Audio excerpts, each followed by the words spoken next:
mid-sized retailer, maybe a little more affluent consumer.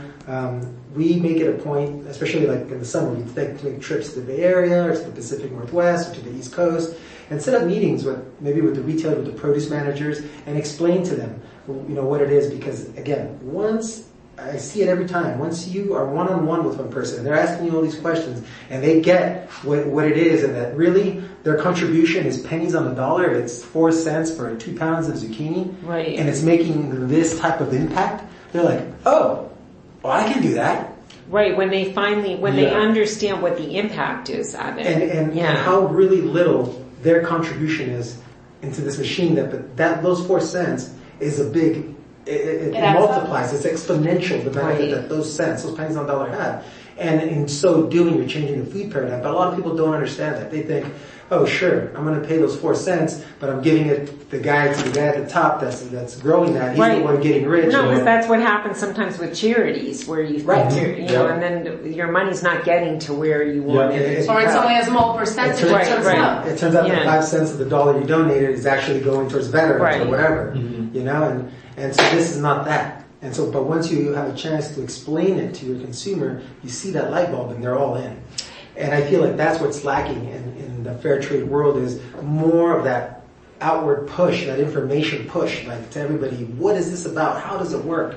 Do we have control of the premiums of the monies? No, we don't. Right. It's not even the consumer. A lot of the buyers even have the same issue. So it's not even all the way to the consumer level. Yeah, it's even at the buying level. Right. I mean, when he first told me it would be 100%, he was like, that's where my test came in. I was like, you were getting worried. Oh man, I was it's like, okay. How am I going to do that? It's like, maybe you want to just have a little backup plan. that was garlic.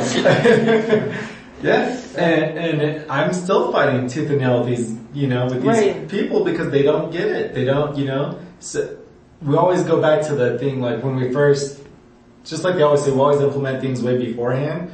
Like our bobtails out there, they're all refrigerated. We don't do dry bobtails because of food safety, right? Right. Well, when we first implemented that, oh my God, I almost got at least 100 fights downstairs with drivers because I've been picking up here for 30 years, and who are you? And and they just have that old mentality, like it's been done like this forever. Right. There's no reason to change it. There's a lot of people in the produce industry, like the older generations, like. Yes. You're young, but like the older people, like they've done things a certain way and they get scared of change. Yeah, and I get it. I mean, they've been living here in Nogales for so many years this way. I get it, but at the same time, things change. Everything changed after September 11th.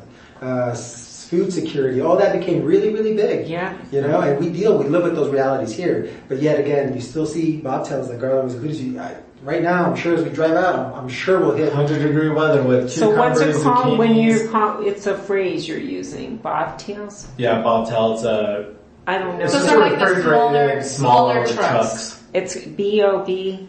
TAI. Like it sounds, and they're called bobtails. Mm-hmm. Yeah, and they're small. They're refrigerated. Yep. They usually fit like 8 to 10 pallets, depending on what it is. So it's a mid-size truck. Okay, sorry, I sound like an idiot. No. Most people don't know. When I say bobtail, it's more of a produce lingo than it is a... I know, but I'm in the produce. And it's really just used here around town. People are trading locally with one another. So explain to me again, now that I know what that is. So explain to me what they're giving you a hard time about. Okay. So these bobtails, like say right now it's 100 out probably today? Right. So they'll be picking up watermelon, zucchini, cucumbers, whatever, right? Right. Well, they'll pick it up with no door on the back of this that's not unit, good. And they'll be driving it from here. When people say, well, it's just 5 minutes, you're just going to go pick up there and I'm going to head back to the warehouse. Right, because they're stopping in all these different places, so they're not taking the whole chain seriously. Exactly. So when we implemented that a long time ago, no one wanted to deal with us. It was unusual, so they didn't want to deal with you because you were strict about it, and you're like, no, that can't be open. That can't be loaded. We can't load you. And they'd be like, well, we don't care. I know you don't care, but you know what? It falls on us as the grower shipper. Because who's going to get in trouble when it's all said and done? It's not the middleman. It always Right. comes back to the end, right? Right, exactly. So, Yeah. you know,